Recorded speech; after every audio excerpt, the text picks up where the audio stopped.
Marcos, estão com vocês agora.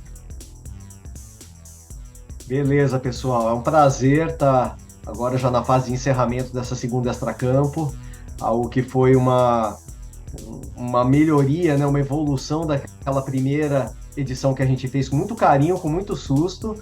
Não que não tiveram mais sustos dessa vez, mas foram outros, felizmente. E a cada etapa que a gente passa, a gente vê o quanto que a gente vai aprendendo, o quanto que a gente vai evoluindo, agregando mais profissionais, mais pesquisadores, mais alunos engajados nessa causa que é Extracampo, né? Mostrar o que os discentes estão realizando.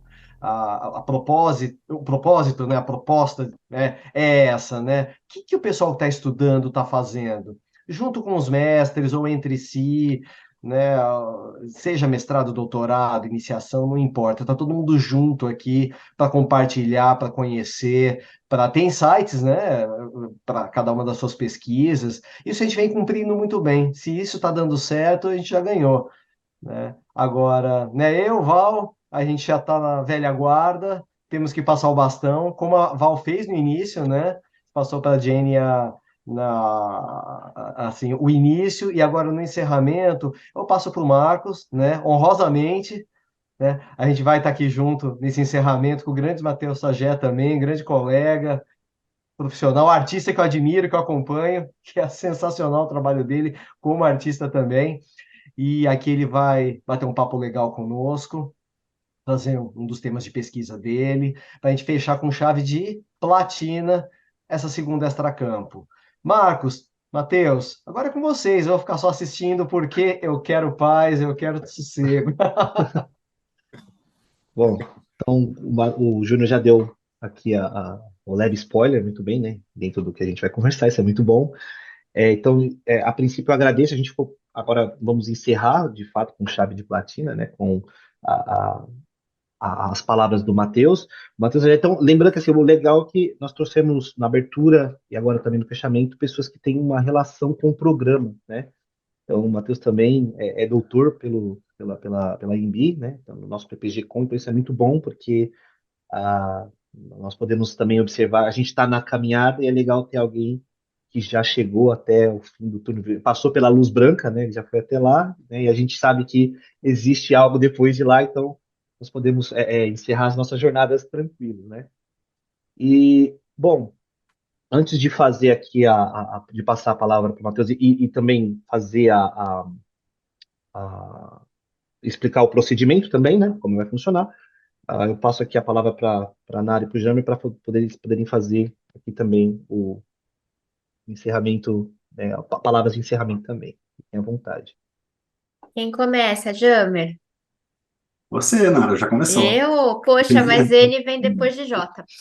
Então, né, bom dia a todos, todas, todes.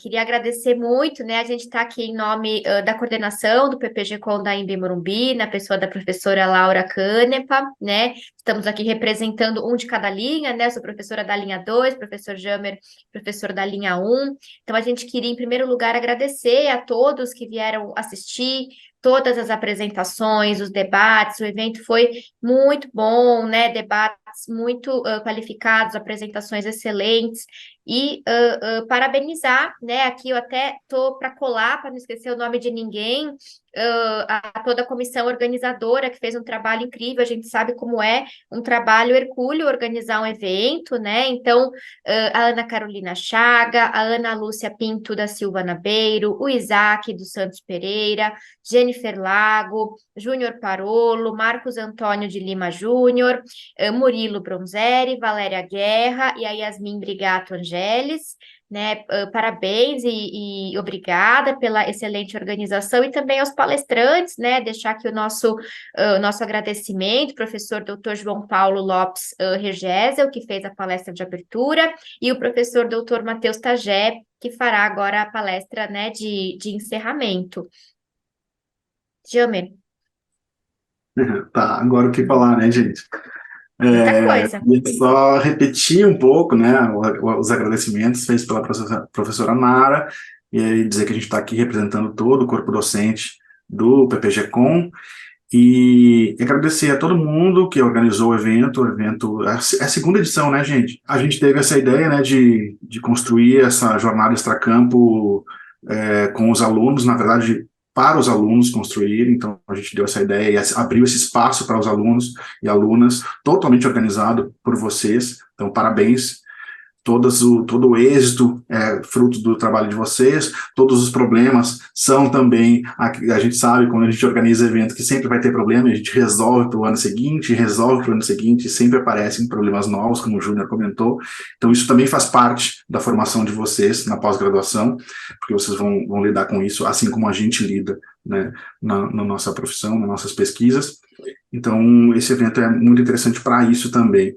Mas, mais do que isso, para vocês conhecerem os trabalhos uns dos outros e terem um certo exercício, né, de compreender metodologias diferentes, abordagens diferentes, objetos diferentes, né, referenciais teóricos diferentes, e conseguir perceber o que você pode contribuir ou onde você pode indicar que haja algum ponto específico que possa ser melhor trabalhado, enfim. Isso faz parte da pós-graduação. Então, esse evento cumpre esse papel, assim. E nesse ano, acho que a gente tem aqui uma participação até maior do que ano passado, né, de pessoas externas ao programa, bastante aluno de iniciação científica, pessoas que vêm de outros programas. Eu acho isso bacana, isso tende a crescer a cada ano, né. Então, parabéns. Eu sou um grande entusiasta desse tipo de evento. Então, eu já estou avisando os demais, que a gente não citou o nome, que não estão na organização aí, e a gente vê os colegas, as colegas, que assumam essa atividade, né, de organizar a Extracampo no ano que vem e não deixem a peteca cair, porque o Extracampo pode seguir aí com alunos e alunas que estejam chegando agora no programa. Então, parabéns, gente. O evento tá lindo. Vamos lá. Então, deixa eu fazer aqui a apresentação do professor Dr. Matheus, né? Então, jornalista, fotógrafo e professor, assim como muitos de nós, né? E ele é doutor pelo PPG-Com, né? E é o coordenador do curso de jornalismo e mídias sociais na Belas Artes. E eu só vou explicar a dinâmica. Então, o Matheus vai fazer a apresentação, a fala dele em 40 minutos. E logo após a fala do Matheus, vai ser aberto a perguntas, né? Nós vamos poder fazer perguntas para o Matheus, né? E poder aproveitar o conhecimento que ele vem trazer para nós, tá? Então, Matheus, eu só vou avisar quando o tempo estiver esgotando, pelo chat mesmo, se for o caso. Vou dizer que, né, quando estiver faltando 5 minutos, eu aviso, e aí Beleza. pode encerrar a fala, tá bom? Então, a palavra é sua, fique à vontade. Eu vou compartilhar aqui a tela. Faz sempre que eu não mexo no Zoom aqui, me atrapalha um pouco, mas acho que agora está aparecendo. Tá rolando aí? Tá rolando aqui, Má. Tá ótimo, tela cheia, perfeito, Matheus. Manda bala. Beleza. Bom, primeiro eu quero agradecer, tá? O convite, muito legal voltar aqui ao programa, poder discutir ideias aqui. Vi a programação, não consegui, queria muito assistir a conversa sobre a novela Pantanal. Eu não consegui pegar, eu queria, depois eu não sei se vai estar disponível, mas eu queria buscar isso depois. Bom, deixa eu focar aqui na questão. Vai estar tudo que já discuti gravado, viu, hoje. Matheus? Tá gravado? Tudo Então vai tá. estar nos canais disponíveis para todo mundo, fica tranquilo. Beleza. É porque fazia uns 10 anos que eu não vi a novela, aí eu vi que tinha esse tópico do Pantanal, foi uma novela que eu assisti. Eu falei, cara... Bom, obrigado pelo convite. Falar um pouco sobre gamificação fotográfica, né, que é uma questão que eu venho pesquisando nos últimos anos, mas essa é uma prerrogativa, assim, a coisa da fotografia, nessa relação da imagem, que vem um interesse desde a infância, assim, eu sempre gostei do Homem-Aranha, né, então, de personagens, assim, relacionados à fotografia, e fui fazer jornalismo por conta disso, né, e sou jornalista, fotojornalista também, né. Essa questão da gamificação fotográfica é um tema que eu vinha buscando, né, um conceito que eu venho trabalhando a partir da lógica de imagens fluxo, né, e essa é uma prerrogativa que parte da fotografia, né? Fotografia é importante a gente entender, eu vou passando aqui para explicar um pouco essa questão, mas a partir do ponto de vista da história da fotografia, né, quando surge no século XIX ali, há uma grande ruptura com relação à percepção histórica, né? Até então havia pintura, registros textuais, a questão da oralidade, mas a fotografia, quando surge, né, no início do século XIX, ela rompe, né, com esse processo histórico partir do momento que ela começa a oferecer efetivamente uma espécie de janela, vamos dizer assim, né, para o real. E não à toa, né, essa expressão janela, porque a primeira foto é uma janela, efetivamente, né, a foto, né? E a partir disso a gente começa a observar que todos os eventos do mundo, lógico, isso partindo do pressuposto da evolução técnica também da câmera fotográfica, né? Mas eles começam a ser registrados e presentificados, né, de certa forma descolados, né, da lógica de tempo. Estava ouvindo o finalzinho da palestra aqui, o professor Jamer falou a respeito da nostalgia, né? Aí acho que isso tem a ver com a lógica da fotografia, né? Esse conceito de destemporalização, né? Como aquela foto que ele retrata em cima do piano, né, na casa da avó, lá, do casamento, década de 40, 50. Aquilo tem uma memória, assim, um retângulo perpétuo que registra de alguma forma alguma coisa que não existe, nunca mais vai existir. E essa percepção fotográfica é importante porque quando a fotografia surge, ainda no século XIX, dentro de uma lógica de uma sociedade em processo industrial, né, ela surge como uma ferramenta, não como arte ou como qualquer outra coisa, né, mas como uma ferramenta de documentação. Esse é um ponto importante da fotografia ali no seu início, né, na sua trajetória inicial. Essa lógica justamente de documentação, uma coisa pericial, como se fosse um indicial, assim, que documentasse aquele mundo, aquela sociedade. Né? Com a evolução técnica da fotografia, a gente vai ter algumas rupturas, né? Principalmente fazendo um salto aqui, né? Estou na década de 20 do século XIX, mas eu faço um salto, passando pela experiência do cinema, ali no final do século XIX, começo do século XX, até a Leica Zero, né? Na década de 20, que é a primeira câmera compacta. A câmera compacta tem uma grande revolução na fotografia, pelo fato de que ela estabelece uma nova relação com a realidade, né? E esse é um ponto importante porque o fotógrafo sai do estúdio, né? A gente pega a questão do daguerreótipo, né? Esse tipo de equipamento do século XIX, a gente ainda tinha uma documentação, né? Ou seja, um aparato que é do tamanho do armário, assim, né? Uma caixa pesada, não dá para carregar, para andar pelo mundo com ela, né? Mas, a partir do advento da câmera compacta, aí na década de 20, do último século, né? Do século 20, a gente passa a ter a experiência de mundo toda representada a partir de imagens técnicas, né? Então a gente tem todos os confins da Terra, né? Todos os acontecimentos, os personagens, os fatos, as histórias, né? Foram presentificados e recortados dentro de um aparato técnico, a partir de um aparato técnico. Isso cria, né, na nossa perspectiva histórica, uma relação muito diferente com a realidade do que dos séculos anteriores, antes da imagem técnica, né? Porque quando a gente fala de linguagem, efetivamente, a pintura, embora seja uma imagem, mas ela não tem um registro documental no sentido, não precisa do real para existir a pintura, né? Vamos dizer assim, né? Embora o artista possa desenhar ou pintar alguém, né? Mas ele não precisa ver, efetivamente, pode criar uma coisa que não existe, né? E criar essa lógica da imagem.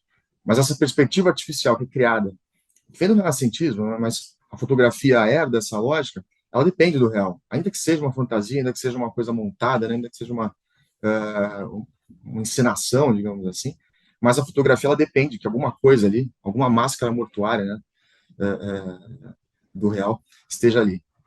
E dentro dessa perspectiva, a gente observa que todos os eventos do século XX foram registrados, documentados a partir da experiência de imagem. Portanto, essa questão nossa decodificação, assim, né, eu falo uma palavra, né, enfim, seja guerra, bicicleta, cachorro, por exemplo, eu imagino o animal, não imagino as letras formando essa palavra, né? Então, todas as coisas do mundo, assim, estão registradas em imagem, né? Tudo que é fotografável, né? Como diz o Willem Flusser, tudo que é fotografável já foi fotografado, né? E aí a nossa experiência passa a ser de um certo descolamento, né? Do ponto de vista do real, mas, lógico, potencializada pelo cinema, né? Pela televisão, mas pela imagem. Então, lógico, da imagem, que, lógico, parte da fotografia.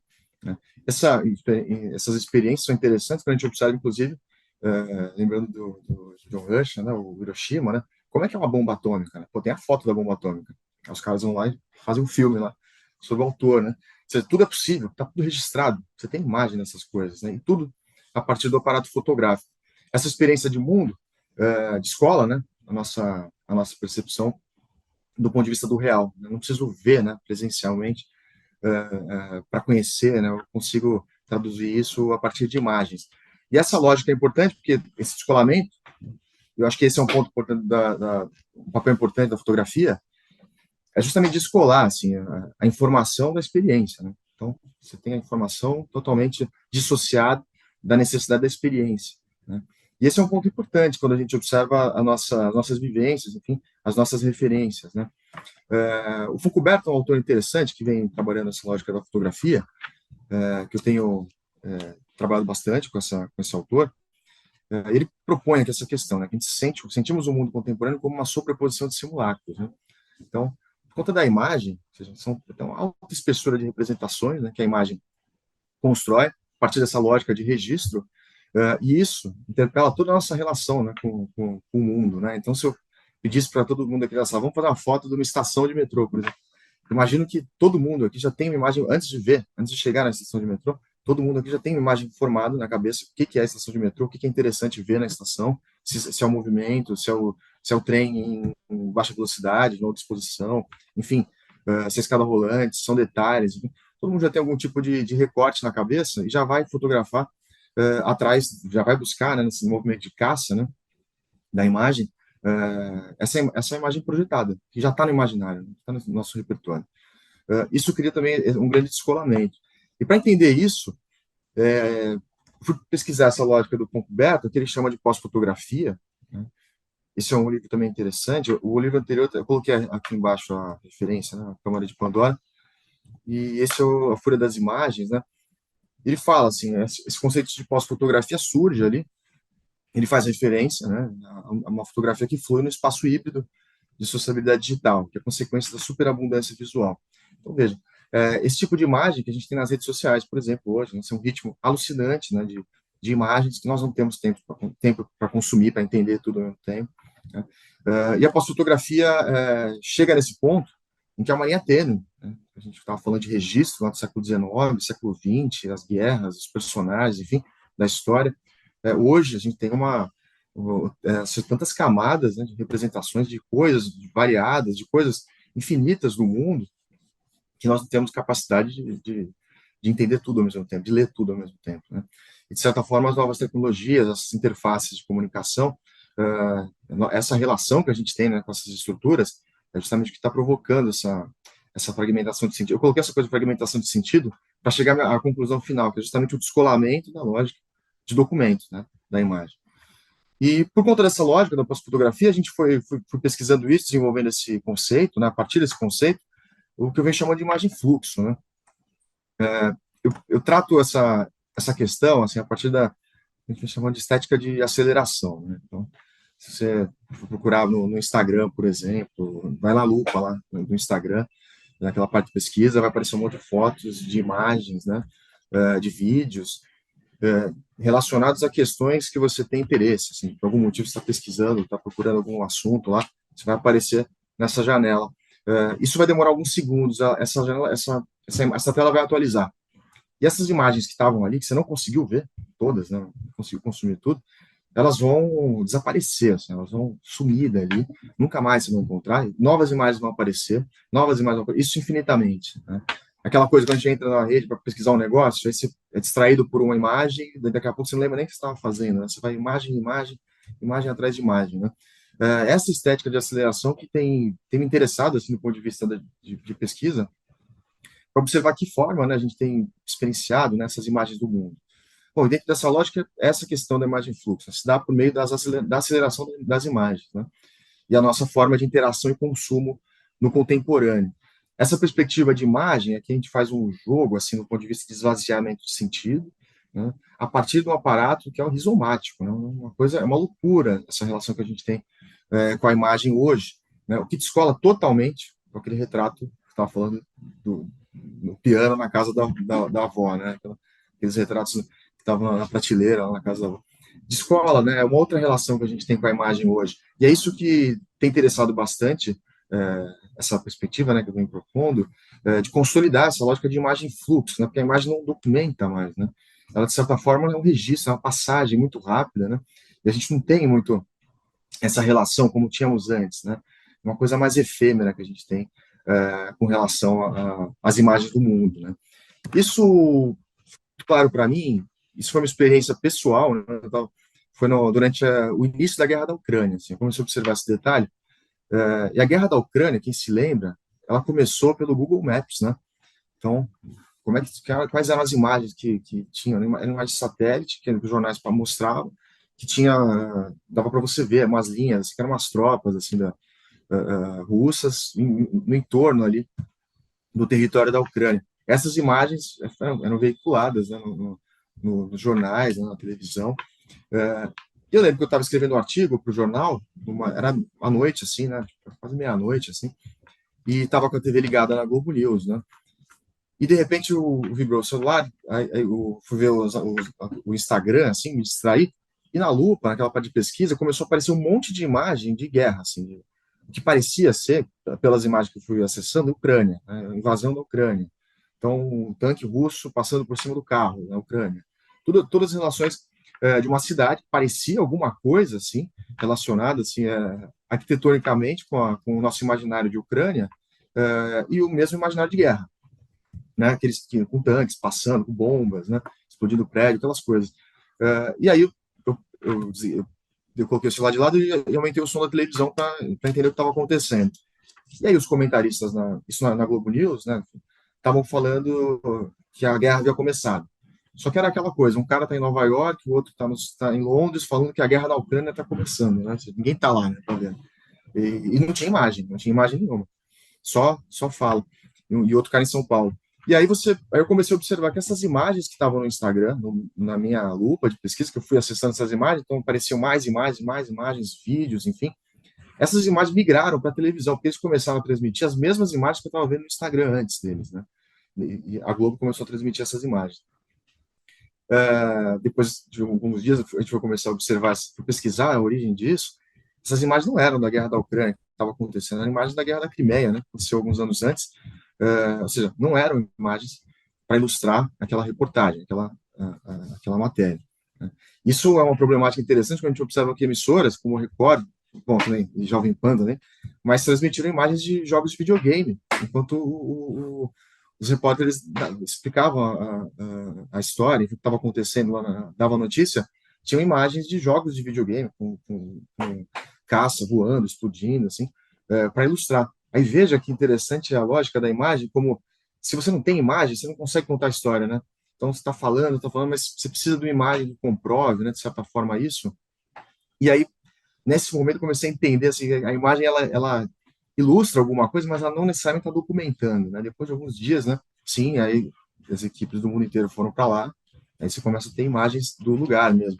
Mas até então, essa urgência da imagem, assim, essa necessidade, esse fetiche, né, pela imagem do real, foi alimentada por imagens que não eram reais, né? Enfim, esse começo da guerra da Ucrânia foi uma coisa muito interessante, uma guerra transmitida por Instagram, né, por TikTok, né, por Twitter, né? E aí você começa a observar a urgência dessas imagens, né, para ilustrar as coisas do real. Bom, e aqui ele fala justamente, Roberto, já que eu estou citando ele, eu acho que esse termo que ele usa é interessante, que é a desmaterialização, né? O processo da fotografia é um processo de desmaterialização, né? Esse senso de documento, né, esse senso documental que a gente carrega enquanto fotógrafo, né, enquanto, enfim, jornalista, ou qualquer outra área que a gente trabalha com essa lógica documental, ela vai se esvaziando. Esse foi um grande incômodo, assim, foi um despertar, assim, para observar essa relação. Dentro dessa lógica, a gente tem tudo justificar isso, e aí eu fui usar o Peter Burke, né, e o Walter Benjamin para ilustrar o que eles tratam aqui, assim, a tentação do realismo, né? Parecer real, né? Não precisa ser real, só precisa parecer real, né? Então, a imagem vai fazendo esse papel também, como, de certa forma, parecer, né? Tentar fazer parecer. E não estou falando daquela lógica de parecer real, daquela discussão do Magritte, lá isso não é só um cachimbo, isso não é um cachimbo, né? Não é isso. No sentido você sabe que tem alguma coisa, né? Você precisa do real para fotografar, né?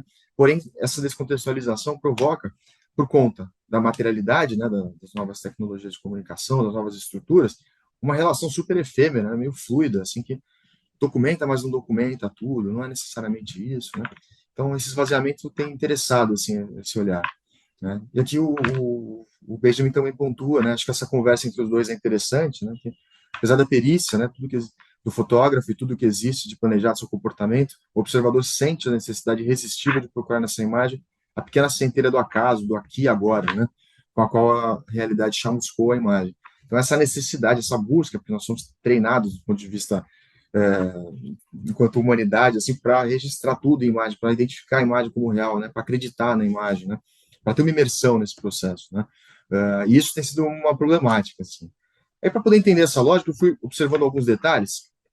Eu volto aqui a coisa da janela, né, a relação de janela.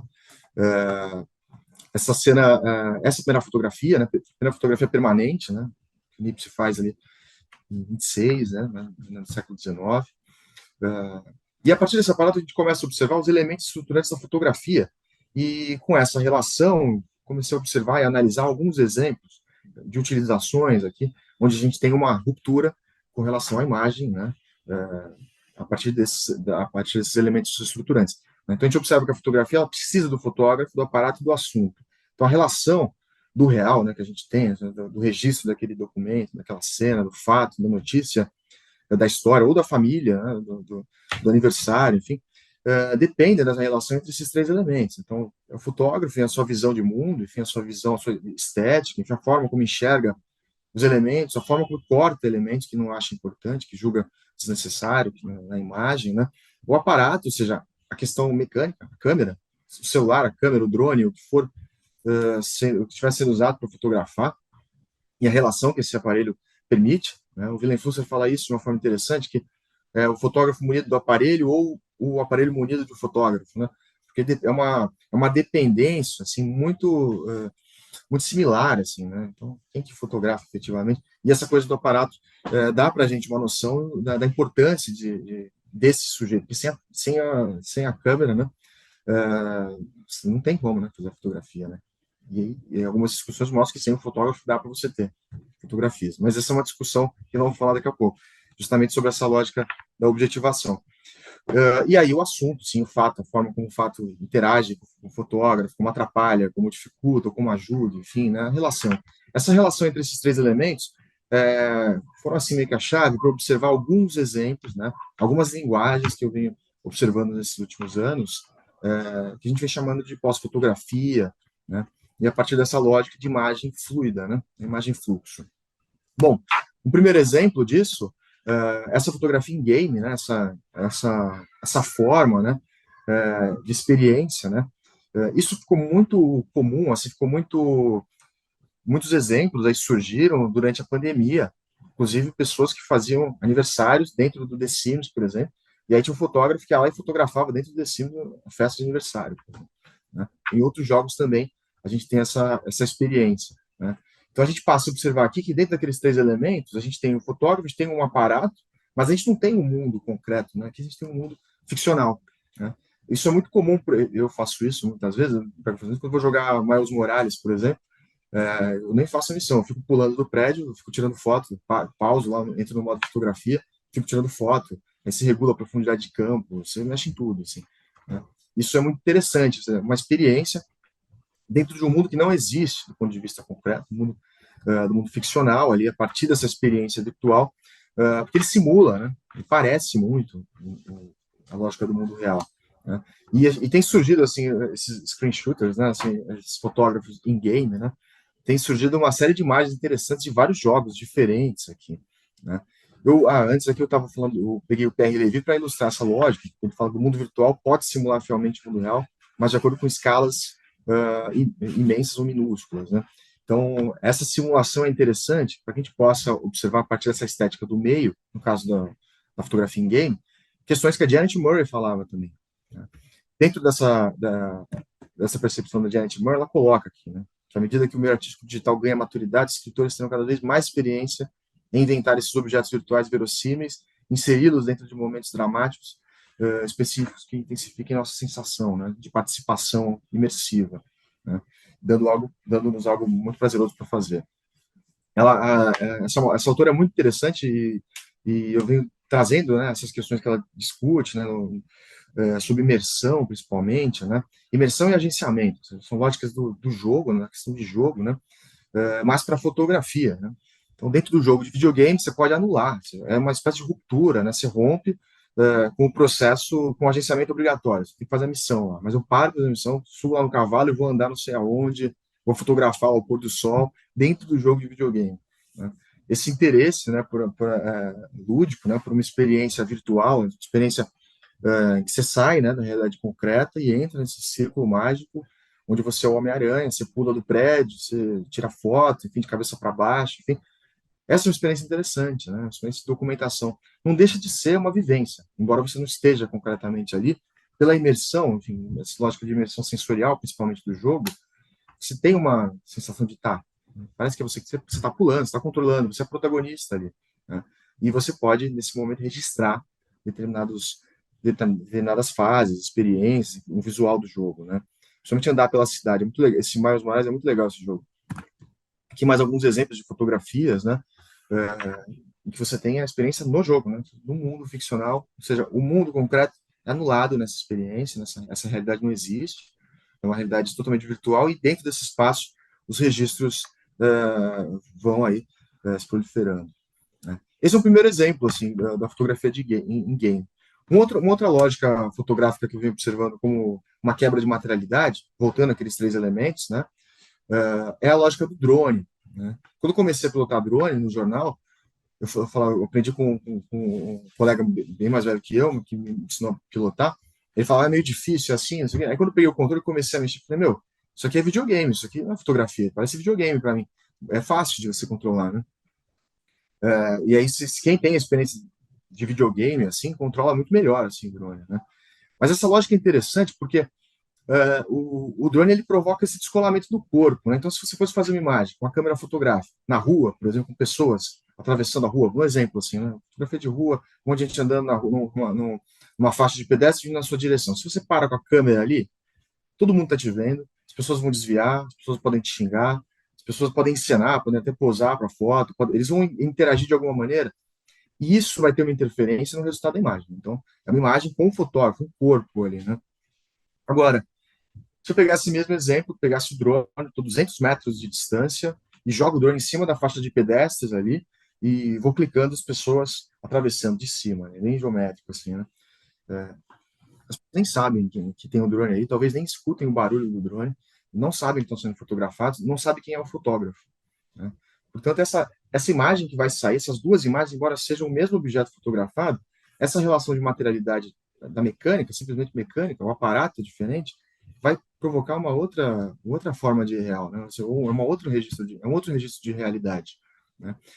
E isso vai acontecer, lógico, né? Quem fotografa, na prática, a questão do drone é interessante, porque esse descolamento provoca essa discussão pelo fato de quem fotografa mesmo é o drone, né? Não é o fotógrafo. É o drone que mostra a imagem lá para você apertar, né? Você controla o drone, mas quem está vivenciando a experiência de posicionar a câmera, né?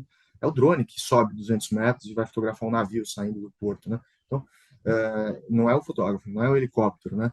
Essa é uma outra discussão do ponto de vista entre o drone e a fotografia aérea, né? Como uma espécie de imagem ali que é diferente, assim, porque eu resgatei uma imagem, eu trabalho no jornal Tribuna, aqui de Santos, né? E eu resgatei uma imagem da década de 50, que um fotógrafo, não tinha nem o crédito da foto, mas o negativo, ele sobrevoou a cidade, sobrevoou o porto, num aviãozinho, aqueles teco-teco, sabe? E ele fotografa ali, fez uma foto aérea legal e tal. E aí eu faço um parado, poxa, olha, imagina a adrenalina para você fazer essa foto. Quem já fotografou de helicóptero, assim, é uma sensação horrível, assim, o frio na barriga, assim, você acha que você vai morrer, né? É um negócio, assim, assustador, né? Mas, enfim, é uma forma de fotografar. Mas eu posso pegar esse mesmo ponto que ele subiu e jogar um drone. Eu subo lá o drone, eu não sinto frio na barriga, não fico com medo, eu não sinto que vou morrer. O drone pode perder, pode se perder e tal. É o único risco, mas não é um risco meu, sabe? Não é um risco físico, né? E essa relação é muito diferente, assim, né? É uma relação muito diferente com a imagem. E aí você registra a mesma coisa, o mesmo objeto. Mas tem uma diferença. Há uma encenação ali diferente quando você tem essa experiência, né? Depois, no final, trouxe essa foto aí de 1950, né? Com medo de quebrar o drone. Inclusive, esse colega que me ensinou a pilotar o drone, ele quebrou o drone sem querer. Ele perdeu o drone, bateu no prédio, aí começamos a apelidá-lo de Bin Laden, né? Ele jogou o drone no prédio. Né? Mas essa relação é muito interessante, é uma forma meio gamificada da experiência, né?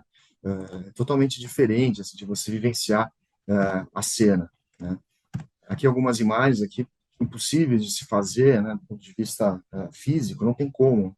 Aí são lugares que não tem como você chegar nem de helicóptero, aí que você não tem permissão para passar em cima do navio a essa distância, né? Então, outras relações aqui também, em que você tem essa possibilidade. E no drone você consegue mexer em velocidade, você mexe em tudo, né? Como se fosse, você calcula a fotometria ali, como se fosse uma câmera fotográfica, né? Ou seja, como se fosse uma câmera fotográfica. Essa é uma percepção que a gente observa, o descolamento do corpo, né? Embora você tenha um agenciamento, você descola o corpo, né, do aparato, o que interfere diretamente no resultado da imagem, ou seja, interfere na realidade, na janela que as pessoas vão ver depois da imagem, né? Uma outra materialidade interessante é a objetividade que a gente vai observando, e a gente pode ver isso no Instagram hoje. Entre em qualquer site de jornal, vai ter um monte de notícias, de informações contadas a partir de câmeras de segurança, né? Não tem um fotógrafo lá, não tem a equipe fazendo nada, é câmera de segurança que flagrou efetivamente alguma coisa acontecendo, um crime, qualquer situação, né? E você tem essa história contada a partir de um registro extremamente objetivo, né? Porque você não tem um piloto de câmera, você tem um grande controle, lógico, né? Essas imagens, as pessoas não ficam vendo 24 horas o que está acontecendo, né? Mas muitas vezes você tem essa possibilidade de registrar o fato ali a partir de aí sim, né, uma forma meio pericial. Só que aí você não tem o fotógrafo, né? Então, a partir daqueles 3 elementos, você não tem uma autoria, digamos assim, né? Isso ficou muito claro, principalmente no caso do crime, né, de Foz, né? Que você tem a situação inteira acontecendo ali, né? Então, ali você tem a narrativa sendo contada, né? A partir dessas telas, uma coisa totalmente um mosaico, assim, você tem uma forma de remontar a história. Muitas vezes no trabalho, enfim, como fotojornalista, a gente chegava, teve um crime em algum lugar. Quando você chega, antes de chegar no lugar, o crime, você não vai pegar o crime, né? Já aconteceu o crime, não tem corpo, já não tem mais nada, enfim. Você tem que tentar remontar a história a partir de algum índice. Então você vai procurar a bala que está no chão, ou o vidro que está estilhaçado, para tentar remontar de alguma forma a história daquele evento, né? A história, o sangue no chão, né? Coisas assim, para tentar recontar aquela história. Porque não dá tempo de chegar, nunca dá tempo de chegar, né? A não ser que você esteja no momento exato, mas é muito difícil. Mas quando você chega depois, você tem que tentar ali, a partir de alguma narrativa, remontar essa história, né, para o leitor, enfim. Com a câmera de segurança, não. A câmera de segurança está parada lá. Se acontecer por ali, dentro do escopo ali, do ângulo que a câmera pega, né, você tem o fato sendo contado objetivamente, ali, sem opiniões, né, no caso do fotógrafo, sem uma visão estética, né, específica, mas há o registro ali. A gente observa isso, como eu estava falando do crime de Foz, né, do assassinato do Marcelo Arruda, né, se lembra desse fato, foi ano passado, né, e tem toda a história, né, ele tinha feito um aniversário com o tema do Lula, né, e aí tem esse cara, esse bolsonarista, passou lá, teve uma confusão, e tem toda a cena da confusão, e ele mata o Marcelo, né? Então, essa cena, o assassinato tá aí. Não tem fotógrafo vindo depois para fazer a imagem, para remontar a imagem, não. A imagem objetivamente está registrada, o crime inteiro, a história inteira está contada a partir de câmeras de segurança, né? Então, ou seja, você não precisa de um autor, não tem um autor, né, da imagem, né? É a câmera que tá filmando, né? Isso e esse tipo de imagem tem sido muito usado assim no jornalismo, né? Você tem efetivamente um caráter pericial, uma certa busca pelo real, né, sem a montagem, né, sem a possibilidade, sem dar margem para uma certa interpretação, né, que pode surgir. Bom, um outro exemplo que eu estou passando por alguns que eu venho observando, né, no caso do Google Street View, e essa é uma referência interessante, agora a Fog Traveler, né, uma fotógrafa, né, Jack Kenny, o nome dela, que ela tem agorafobia, né, ela não sai de casa, né, ela tem esse distúrbio, e ela fez registros de um ensaio muito legal através do Google Street View, né? Veja, o que é o Google Street View? É um carro que passa com uma câmera 360, filmando, fotografando as ruas do mundo inteiro, né? Depois há um processamento para que essas imagens tenham uma sensação de continuidade, né? Então, você entra no Google Street View, você vai acessando ali os espaços. Ela fez um ensaio muito interessante, né? Ensaios muito interessantes, de imagens do mundo. Então, a imagem através da imagem. Nesse conceito, a gente observa essa questão de que não há vivência do fotógrafo, ela não está no mundo, na rua, né, naquele espaço. A câmera uma forma de você fotografar a fotografia já feita, né? Então, a imagem atrás de outra imagem, né? É uma certa descentralização de autoria, né? Esse é um ponto, uma discussão interessante também de observar. Aqui algumas imagens, né? E ela vai resgatando, a partir desses recortes, o conceito de narrativa. Então, você sempre vai ter personagem, algum contexto e uma trama, né? Que parece ser algum tipo de história sendo contada. Só que essa imagem não é, né? Não é ela que vai lá fazer, né? É uma imagem captada por uma técnica, uma questão tecnológica do carro, né? Que vai passando, e ela resgata as imagens, vai recordando essas imagens a partir disso. É muito interessante esse trabalho.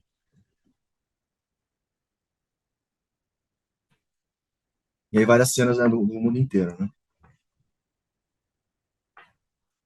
Uma outra forma também quando a gente chama de gamificação fotográfica, tem sido a utilização dos memes, né? Então, essa fragmentação das mídias, essa estrutura, né, hiperfragmentada que a gente observa nas redes, enfim, possibilitam essa lógica de remixagem do real, né?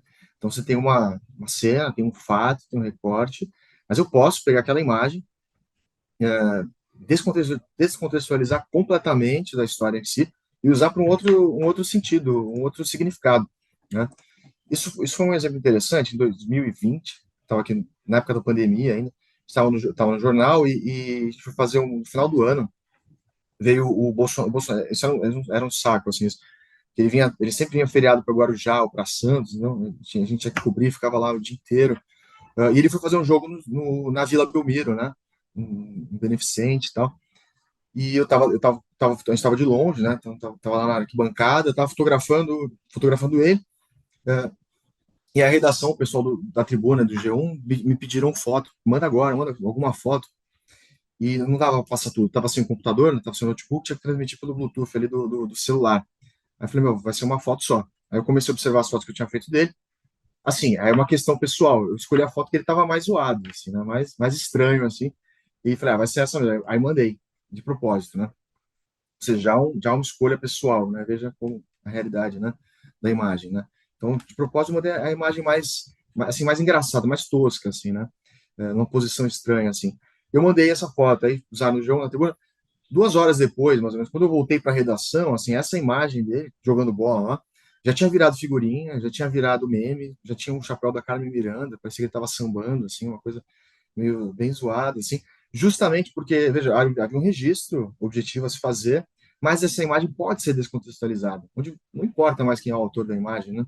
Ela cai na rede, assim, ela cai nessa possibilidade, nesse espaço de agência do interator, né, desse leitor, ele pode ser reconfigurado, remixado, né, para outras interpretações possíveis, outros sentidos, né? Então essa descontextualização, né, esvazia a lógica do sentido de registro. Não é mais um registro, não importa o jogo, o que importa é fazer a brincadeira, né, fazer outro tipo de sentido com esse personagem, qualquer outro personagem também, né? Dentro dessa relação, aqui a gente vai observando, aqui aquela cena muito marcante do Oscar, do tapa, né, do Will Smith, né, essa confusão, assim. Esse é um outro exemplo assim, de imagem que foi. Eu liguei a televisão, cheguei atrasado para ver, peguei bem a cena desse tapa. Não estava entendendo nada que estava acontecendo, achei que fosse algum teatro, alguma coisa que eles estavam brincando, mas era real, né?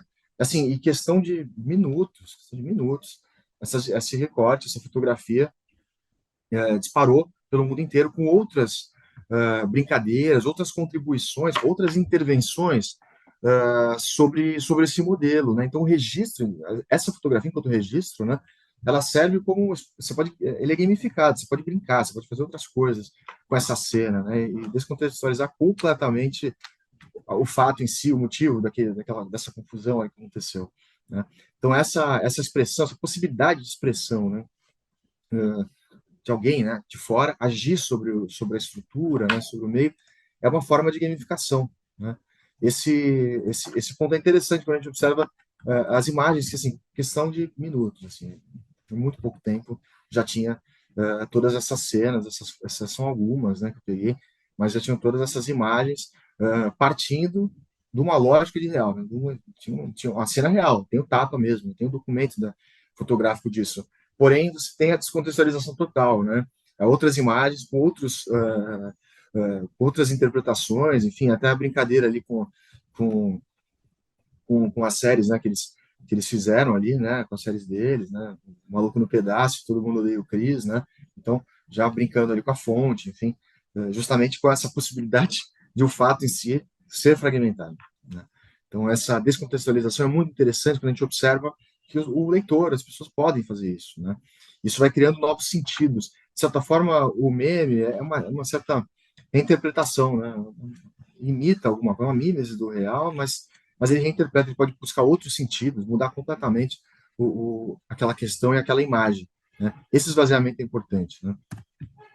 Aqui mais algumas relações, vejam, relação com a guerra da Ucrânia, né?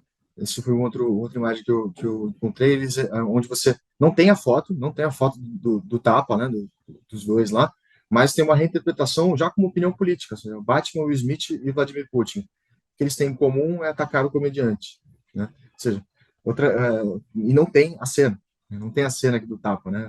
Já tem outra conotação, né? Esse é um outro joguinho tinha na internet, que você dá o tapa, né? Se você arrasta a mão, dá o tapa no Chris, né? E aí ele registra a velocidade do tapa, né? Então, aqui em cima desse 0 km, você registra a velocidade, vai pontuando, enfim. Isso é interessante. E você não tem aqui, nenhum desses exemplos aqui, a imagem original, né? Já apenas seu sentido, vamos dizer assim. Bom, uma outra questão, para encaminhando aqui, né? Mas uma outra questão que vem observando nos últimos tempos também é essa lógica da inteligência artificial, né? Aplicativos como Midjourney também. Outro descolamento. Eu estou falando daqueles 3 elementos da fotografia, né? Ou seja, o fotógrafo, o aparato e a realidade, o assunto, né? Cada um desses exemplos que a gente veio desenhando aqui, eles vão interrompendo e flexibilizando a relação entre esses 3 elementos estruturantes, né? E a inteligência artificial também é um deles. Assim, é uma lógica interessante quando a gente observa que você não precisa do mundo real, onde você pode escrever, no Midjourney, por exemplo, alguma coisa lá que você queira, um selfie da Cleópatra, por exemplo. Porém, existe, de certa forma, uma pesquisa de repertório, e essa pesquisa de repertório vai se dar através da pintura, de animações, de filmes, de registros até, de fotografias mesmo, para que seja caracterizado o que seria o imaginário da Cleópatra, por exemplo, ou dos homens das cavernas aqui, né? Então, quando você faz isso, é interessante observar, há um resquício, não do real, mas há um resquício dos registros, das interpretações anteriores sobre o real, né? Então, a inteligência artificial cria essa questão, aí traga essa lógica uma nova janela, né? No sentido, até para fazer essa relação com o Nips lá, né? Que a primeira fotografia era uma janela para o mundo, né? É interessante observar, na lógica da inteligência artificial, que o Napoleão, o selfie do Napoleão, né? Então, a relação para uma janela, para outra janela, né? Para outro espaço de representações, né? De outro espaço de sentidos, mas, lógico, estereotipados, né? A partir das repetições. O que nos parece, assim, é justamente isso. A representação, não tem uma imagem, uma fotografia, né? Do Napoleão, tem pintura, pode ter algum registro do ponto de vista do registro textual, enfim, mas não tem uma fotografia, uma imagem técnica dele, digamos assim. Portanto, aí você tem imagem, tem filme do Napoleão, você vai ter representações na cultura pop desse personagem, né, outras interpretações, e vamos dizer, esse senso comum, né, do personagem é o repertório para a criação, para que a inteligência artificial crie, né, uma imagem dele, né, como se fosse uma imagem mesmo.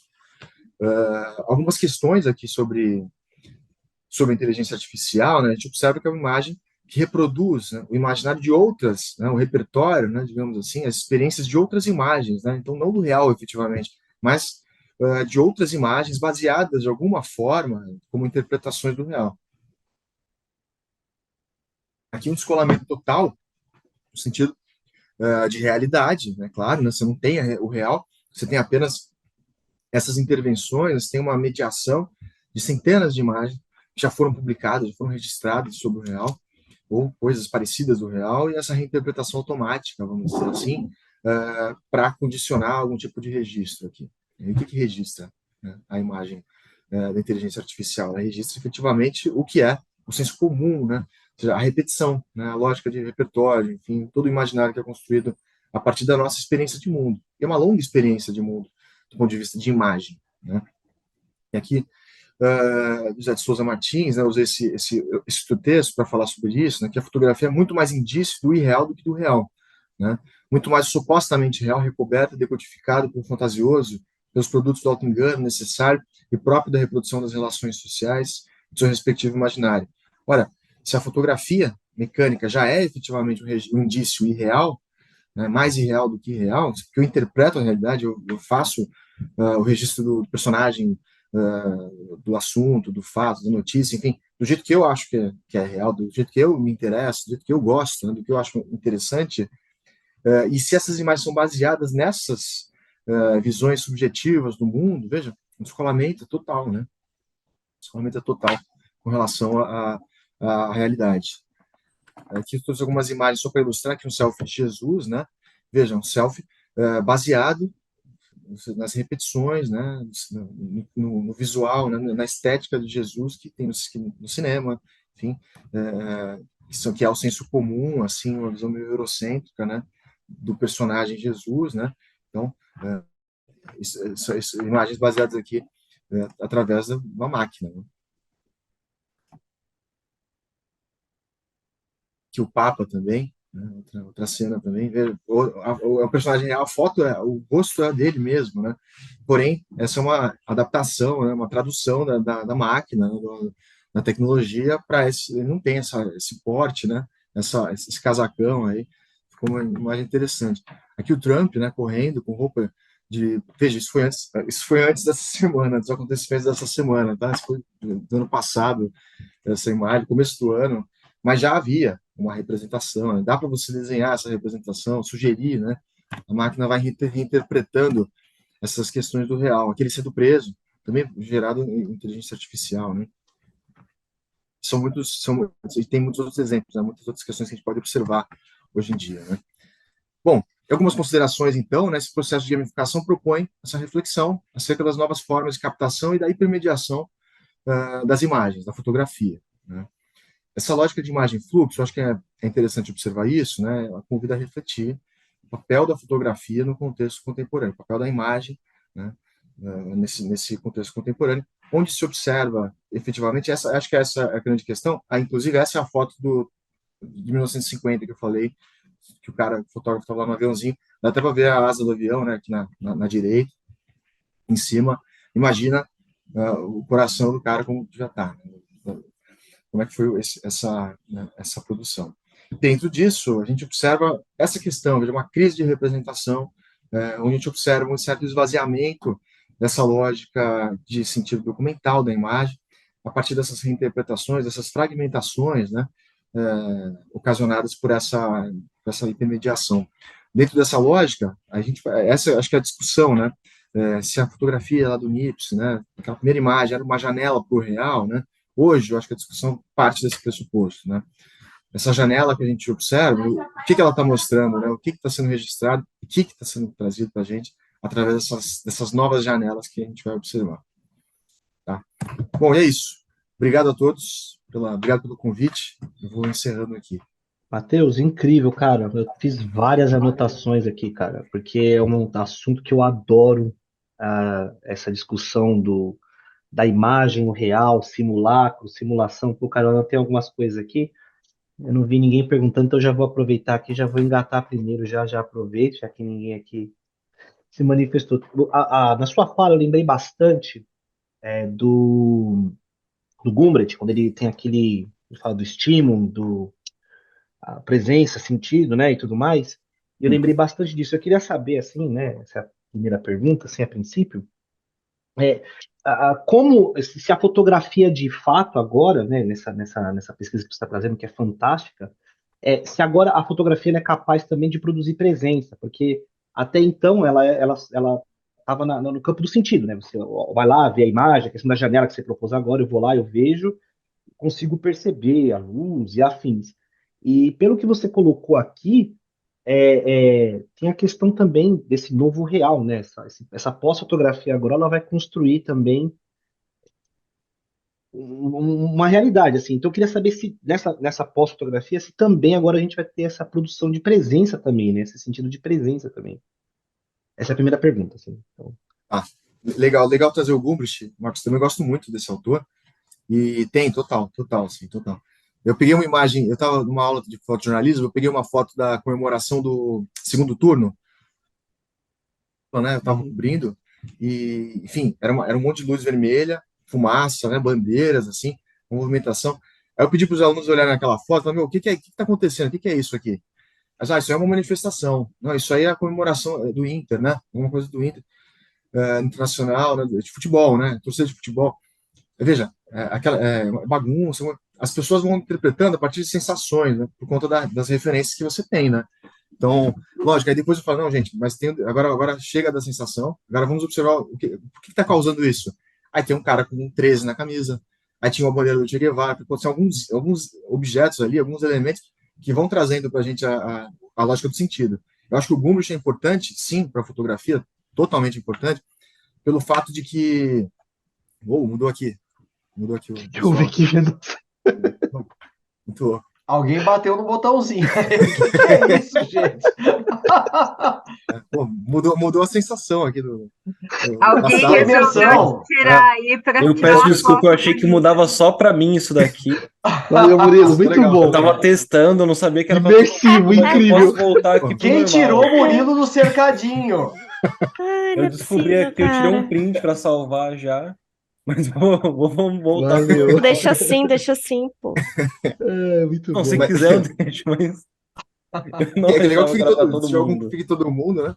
Mas legal. Mas essa coisa do estímulo é interessante porque a fotografia ela provoca alguma coisa. Ainda que seja a prisão do Trump, aquela cena que é do passado, não é de agora, mas é uma prisão. Você tem a sensação, você tem uma certa percepção. Eu acho que é importante observar isso, seja na fotografia ou em qualquer outra forma de narrativa. Você tem uma sensação estética, que é a forma que causa isso. É que nem o drone, né? Então, a fotografia do cara no avião, você sente frio na barriga. O drone não necessariamente. Você não sente frio na barriga naquela foto, porque é o drone, né? Não é um fotógrafo ali sobrevoando alguma coisa, né? Mas é uma questão de materialidade. Dentro dessa lógica, você tem a lógica da sensação, que é essa percepção estética. Acho que a forma, eu penso que é a forma que causa isso. Sempre a sensação através da forma. E depois, esse efeito de presença acontece aqui, que é o primeiro impacto que eu não explico muito, né? É uma questão de sensação, uma coisa física, né? Eu sinto ali, fico nervoso vendo a foto, fico irritado, ou então fico triste vendo uma foto. Esse é o estímulo. A partir disso, acho que aí entra a análise crítica, né? Depois, veja o que está causando, quais são os elementos que estão causando essa sensação positiva, negativa, qualquer que seja. Mas o que está acontecendo? Aí você tem o efeito de sentido. O Gumbrich fala isso na produção de presença, né? Você tem uma percepção primeiro, né? Uma coisa primária, que é a sensação, que é o que vem primeiro, que é o que causa alguma coisa. Depois você vai ter a interpretação através do sentido, né? Então ele fala isso da Jane Joplin, por exemplo, né? Então você sente a estrada, a poeira, né? Me and Bob McGee, né? Você vê ali o carro acelerando, não tem carro acelerando, é a bateria, né? Aí depois você vai interpretar a letra, vai ver o que está falando, enfim. Mas eu acho que na fotografia tem sim, tem total, assim, essa coisa da sensação. E acho que é um dos principais referenciais quando a gente vai editar no jornal, por exemplo, foto, né? Ou qualquer imagem assim que impacta. O que impacta? É a forma, né? Depois você pensa na questão do sentido, que tem que casar também, né? Mas eu acho que tem tudo a ver essa questão do Gumbrich. Ótimo. Obrigado. E tem mais uma. Ninguém apareceu ainda, eu vou falando. Ninguém apareceu. Eu vou. Matheus, Então vai. pegando essa tua fala do drone, eu acho bem divertido. Quando a gente olha o drone agora, você consegue, pela tela, enxergar quase como um game mesmo. Você sobe o drone, mas você está vendo o que está acontecendo.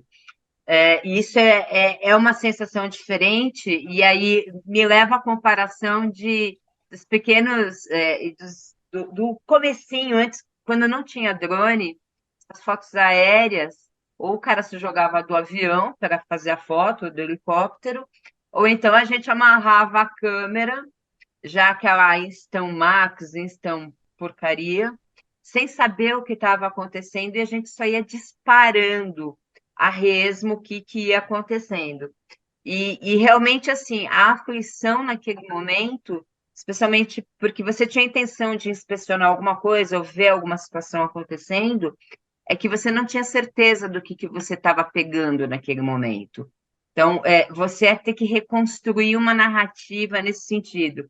E aí, o medo, essa sensação do medo, ela se transfere porque de um lado o cara estava lá dentro do avião e, meu, vou morrer, vou cair, a câmera cai.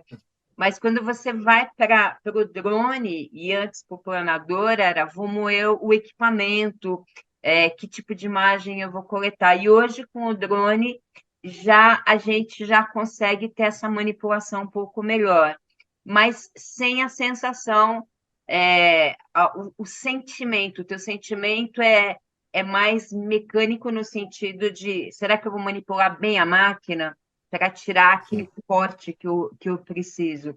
E nesse sentido, vem a pergunta: com a manipulação dos drones, porque a gente hoje consegue manipular isso, você enxerga uma certa combinação de narrativa aí e essa captação dos drones para as próximas narrativas, para as próximas construções? E aí, ainda dentro disso, você vê a Marvel se apropriando disso de alguma forma? Acho que é possível, viu? Tem alguns drones assim que são. Eu vejo umas coisas de drones, os caras fazendo umas coisas, um plano sequência, tem uma cena. Depois eu vejo se eu trago, eu vi no jornal português, o público, o cara sai do drone em cima do prédio, aí entra no outro lado, que tem, num bar assim, que tem um boliche, aí ele acompanha o cara que joga, tudo encenado, assim, direto, plano sequência. Aí ele vai junto com a bola, passa por trás, derruba os pinos, dá a volta, passa no bar, assim, faz um monte de coisa no drone, assim, é muito, exige uma perícia, né? Eu acho que exige uma perícia. Eu acho que eu vejo na novela, por exemplo, o Pantanal, por exemplo, tinha um piloto de drone, assim, não era um fotógrafo ou qualquer outra coisa, o cameraman, era piloto de drone. Então o cara subia, assim, você tinha umas cenas assim incríveis. Eu acho que isso deu para dar no caso da novela, isso criou uma grande sensação do espaço. Você sente você vê aquele espaço, embora você não tenha o frio na barriga do helicóptero, por exemplo, né? Mas você tem um certo imaginário do espaço, vai condicionando depois para as cenas internas, por exemplo, né?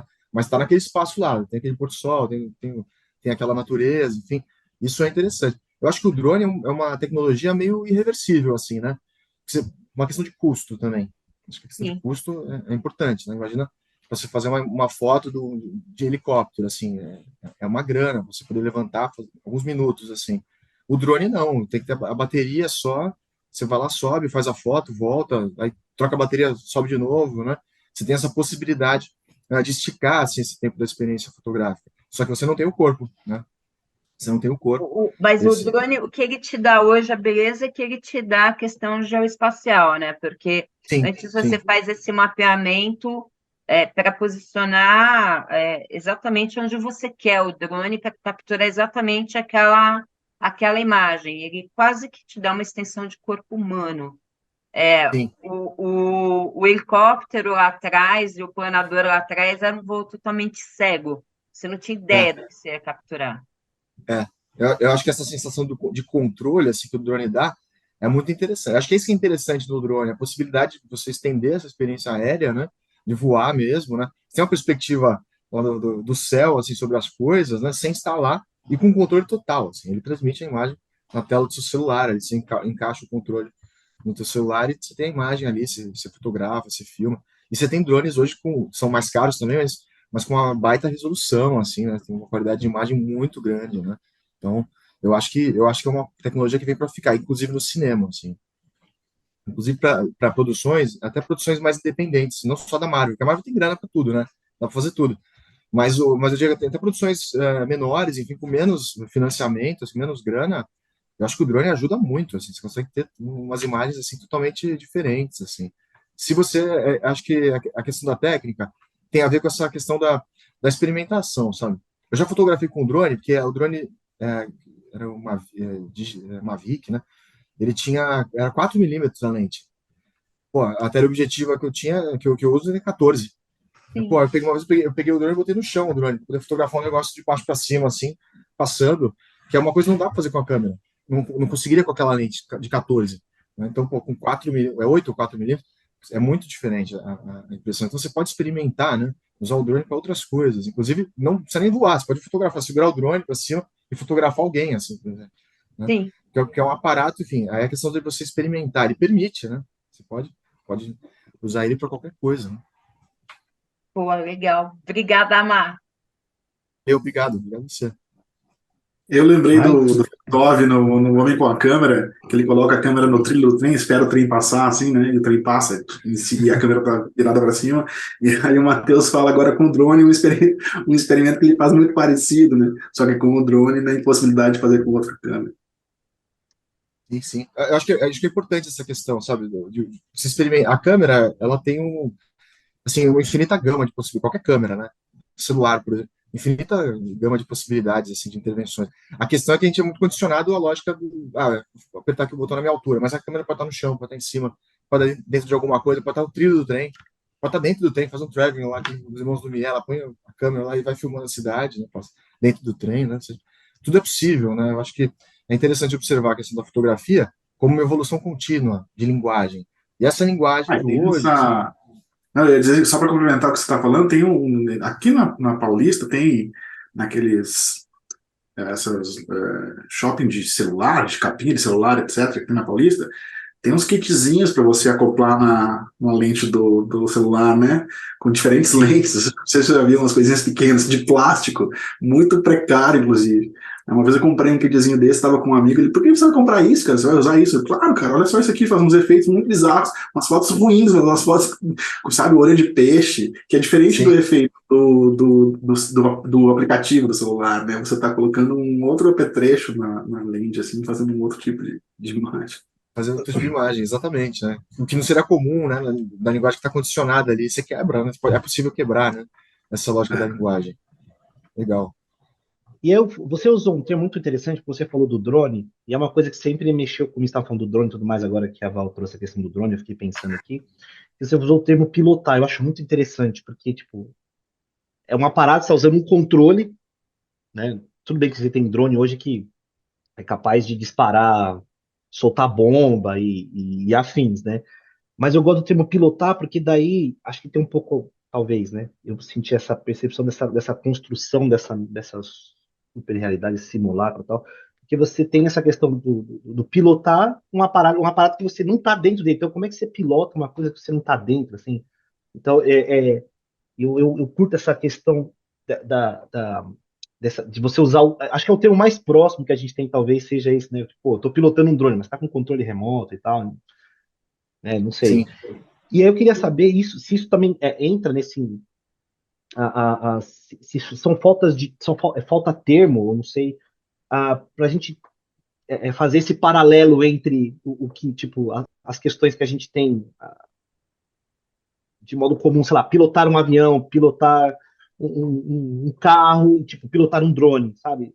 A gente está inserindo esses elementos dentro agora dessa super realidade, dessa realidade estética.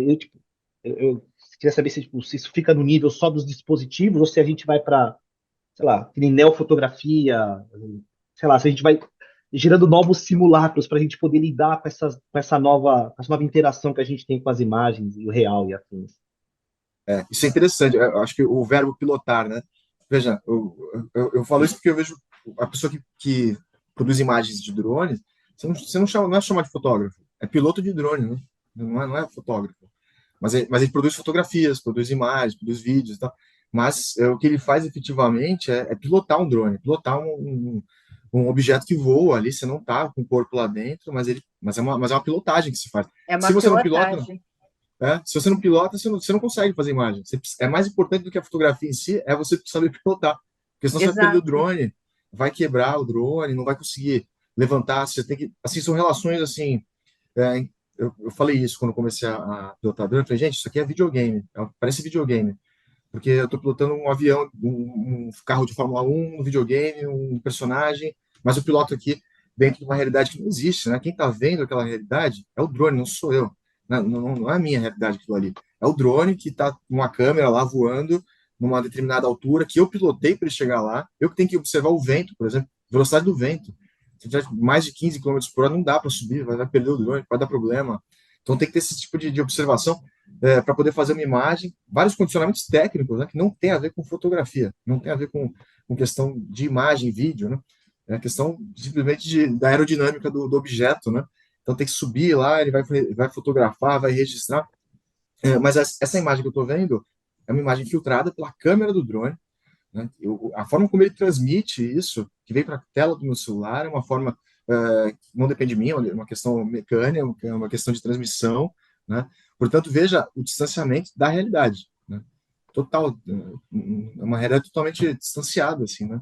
Essa lógica do drone. Mas talvez Mas o que falte, Matheus, seja a palavra para fazer essa simulação, é o take do drone. Então, assim, como é que vai chamar o cara que é o piloto do take do drone? Ele será um cineasta, ele será um droner, um cameraman, o que ele é, né? Um fotógrafo. cameraman, um É, drone, um câmera é. drones, o que ele será, né? Eu Talvez lembro, eu lembro nos créditos da novela Pantanal, aparecia piloto de drone. Era piloto foi. de drone, o cara. Eu acho que era piloto de drone que escrevia. Tinha um cara que fazia isso. Não era o cameraman, não era direção de fotografia, não era fotógrafo, não era nada disso. Era piloto de drone. Era uma profissão, assim. Né? É, É uma e, função específica, né? E lá atrás, a gente, quando fazia isso com o planador, a gente falava que em algum momento teria uma profissão que era o piloto de drone.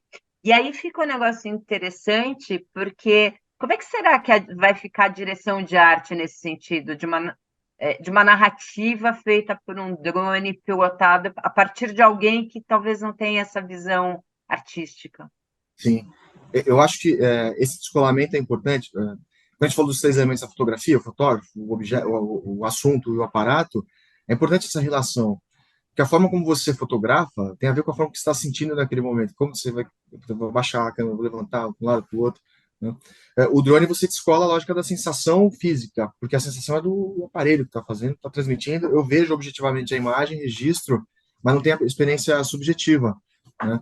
Então, eu acho interessante o paralelo do drone com o avião. Quando você tem uma música chamada Samba do Avião, né, do Tom Jobim, ele jamais escreveria essa música se ele tivesse olhando o Rio de Janeiro para o drone. Ele precisava passar pela janelinha do avião, ver o Rio de Janeiro, né? Que a minha alma canta, né? Vejo o Rio de Janeiro. Ele está vendo o Rio de Janeiro, está dentro do avião, da janelinha, vendo o Rio de Janeiro, sentindo, né? Enfim, o gosto que ele tem pela cidade, pelo lugar, mas é a vivência física. Ele jamais escreveria essa música se fosse uma imagem de drone. Assim, havia uma imagem de Rio de Janeiro de drone, escrever a música, né? Não, porque ele não passa por essa sensação do drone, né? Pode ser bonita esteticamente a foto, né? Mas não tem a vivência, né? Então, eu acho que Esse era o ponto que eu queria chegar, porque essa é a questão, tipo, porque o real passa a ser pelo ponto de vista do dispositivo, não é mais. sim. Você não precisa mais da visão artística, técnica, por enquanto, né? Por enquanto a gente ainda tem ainda o fotógrafo ou o diretor de câmera, sei lá, que passa ainda a lidar com isso. Mas daqui a pouco você vai ter o piloto de drone. O importante é o cara operar. Você vai falar para ele, eu quero que você faça esse trajeto, beleza. E tipo, onde vai estar o fotógrafo, né, naquela tríade, né, que você colocou, do fotógrafo, aparato e Sim. assunto? Você vai ter o aparato e o assunto, e o fotógrafo ele entra aonde, né, que é a visão humana. Por isso que eu levantei essa questão, tipo, Sim, era sim. exatamente isso. Incrível, era isso que eu tinha pensado. Legal, é isso mesmo. Mais alguém, gente? É o simulado isso. Né, que a Valéria, agora que eu vi os comentários aqui, obrigado pelos comentários aqui, agora que eu vi. Tava vermelhinho, né? Obrigado. Mais alguém, gente? Newton está perguntando: será que o óculos virtual supera essa presença? Acabou de subir Para pilotar, para fazer a pilotagem, né? Também tem essa tecnologia possível também, né? Mas é uma experiência simulada, não deixa de ser uma experiência simulada, né? Então, aquela lógica da Janet Murray, né, que ela fala da imersão, né? É interessante. Você pode sofrer imersão lendo um livro, por exemplo, né? Você vê um livro lá, você imagina a história, imagina personagens, vozes, né? Não precisa necessariamente do óculos 3D para se sentir uma imersão. Né? Pode sofrer imersão jogando xadrez, né? É verdade. Você fica lá horas, RPG, por exemplo, sem nada, você passa por imersão, né? Mas aí, no caso, esse aparato é interessante, mas ainda assim, eu penso que é um paradoxo limítrofe que divide essa coisa do óculos, porque você está com óculos, você está vendo ali, mas você sabe que você não está lá, você tem a consciência, sabe, da experiência. Então, acho que esse é um ponto interessante assim, de observar. Legal a questão do óculos. A questão do óculos também é curiosa. Bem legal. Muito bem, gente. Alguém mais? Bom, então, se mais ninguém, então, vamos para o encerramento. Matheus, agradeço demais, discussão incrível. É o tipo de, como a Larinha aqui falou, é importante para o fotojornalismo, mas acho que é importante para as representações. A gente trabalha de todos os projetos que a gente viu aqui, na sua grande maioria, é questão representacional, né? Audiovisual e afins. Então, a gente está trabalhando com isso. É legal a gente começar a pensar essa relação, né, da representação, do dispositivo, do real, né, do pós, né, do neo-realidade, neo-realismo. Acho que é muito, muito legal mesmo essa discussão, né? Falaram aqui, acho que foi a Juliana que falou, não sei se foi, que vai mandar e-mail, que a gente vai mandar mensagem para a pesquisa. Não é minha pesquisa, mas eu também vou mandar mensagem para você também, assim, acho que são coisas que eu leciono aqui também, algumas coisas que têm a ver com representação, e, tipo, isso aqui, fiz um caderno de anotação, então foi fabuloso, cara. Obrigado mesmo, assim, Legal, pelas legal. E contribuições. eu deixo o meu e-mail, tá no contato, a gente mantém o contato aí, viu? Então, estamos juntos aí. Legal, obrigado pelas contribuições, viu, todo mundo. As questões que foram levantadas, acho que me ajuda também aí, roteirizando aqui para frente, né? Essa pesquisa, essas questões. Muito obrigado pelo convite. Muito legal estar aqui. Valeu. Então Matheus, vamos de fotinho. Peraí. Não vou Vamos embora, vou abrir a registrar no câmera e tirar momento. foto. tem dois Registrar no momentos. momento. Obrigadão aí, Matheus. Obrigadão, E viu? eu acabei de Obrigado, subir obrigado. aqui também a lista de presença, tá? O Murilo também subiu. Então, tem 2 links de Aí. lista de presença. Narinha, você quer falar alguma coisa também? Antes de encerrar, o Jamer estava falando, eu cortei você, Jamer. Se quer repetir, me Não, perdoa, tá? imagina. Eu Era estava só só reforçar agradecendo, essa questão. Perdão, Jamer. o Matheus pela contribuição aí, de dividir a pesquisa com a gente. Foi ótimo. Obrigado, Sim, obrigado. sem dúvida. E reforçar essa importância, como você é fotojornalista, né, Matheus? É uma questão que acho que se coloca de maneira muito decisiva em termos de produção, né, e em termos de linguagem, de estética também para o fotojornalismo. Então, acho que tem questões aí para a gente pensar e ver também como que o jornalismo vai lidar, se vai lidar, né, como vai trabalhar com essas questões aí. Bem, bem legal, Matheus. Muito obrigada, foi ótimo. Notei várias coisas aqui também. Muito bom. Adorei a Legal, obrigado. pesquisa. E Parabéns. antes de fechar Obrigado. para vocês abrirem a câmera, o pessoal aqui da comissão avisou que a publicação dos resumos e dos certificados vão ficar disponíveis até o início do próximo mês, tá bom? Então abram as câmeras. Ô Murilo, já faz aquele auditório aqui que foi Vamos maravilhoso, tirar por uma favor. normal, depois a gente faz a outra Isso. aí, já que você Vamos tirar o Vamos normal. aproveitar então, já que, né? Então vamos fazer o normal, né? Eu vou fazer aqui Mas, Matheus, enquanto isso, queria te agradecer a generosidade de estar aqui com a gente, essa passada de bastão. E já que estamos todos aqui, já convidar para a terceira edição de Extracampo, que já, adeptos, por favor, a gente montou uma sementinha lá atrás com Extracampo, o evento foi maravilhoso e temos que ter a terceira edição. Então, apostas para o próximo planejamento, Extracampo 3, a revanche, Avengers. Legal, obrigado. Obrigado, valeu. Conta comigo, pode me chamar que eu venho, sim. Obrigado. Tamo junto, valeu. Tamo junto. Vamos lá, Acabou a bateria do meu fone, ainda bem que acabou a providencial. Acabou Vai de sem acabar. fone mesmo. Nossa! Acabou Sua agora. versão sem Mickey, né, Marcão? Vamos lá, então a fotinha em 3, 2, 1. Pronto. Então eu já fiz aqui uma. Agora eu vou pedir pro Posta Murilo lá. fazer aquela. Deixa eu achar onde Aquela que eu direção achei de aquilo arte, lá. vamos lá. É Ó, aquela a que é. verdade é que tem vários para escolher aqui, tá? Eu descobri isso daí. Tem Imagina. assim, parece uma galeria de arte. Tem um auditório normal, que acho que é melhor que a de todo mundo. Gostei dessa. Deixa eu ver se tem mais algum bom. Essa é boa. Essa é boa. Acho que essa aqui é a boa, cabe todo mundo. Essa é boa. Essa é a boa. Então Vamos lá. assim. Sim. Então vamos lá, sorrisinho em 3, 2, 1. Muito maneiro. Boa. Agora sim. Meu, eu juro que eu achei que era só pra mim que mudava. Não, foi maravilhoso. Não, Causou Nossa, eu passei horrores. Tem mal. cinema, tem tanto negocinho aqui. Ai, não, e eu fui comentar lá também. Aí, o negócio foi tão impactante que eu fui comentar lá e Eu não sei nem Eu como mudei a é. realidade até dos Ai, gente, textos na fala hora de sério comentar, foi ali. maravilhoso. Gente, então é isso. Terminamos oficialmente a jornada Extracampo. Muito obrigado pela contribuição e a gente se vê no próximo. Ano que vem também de novo.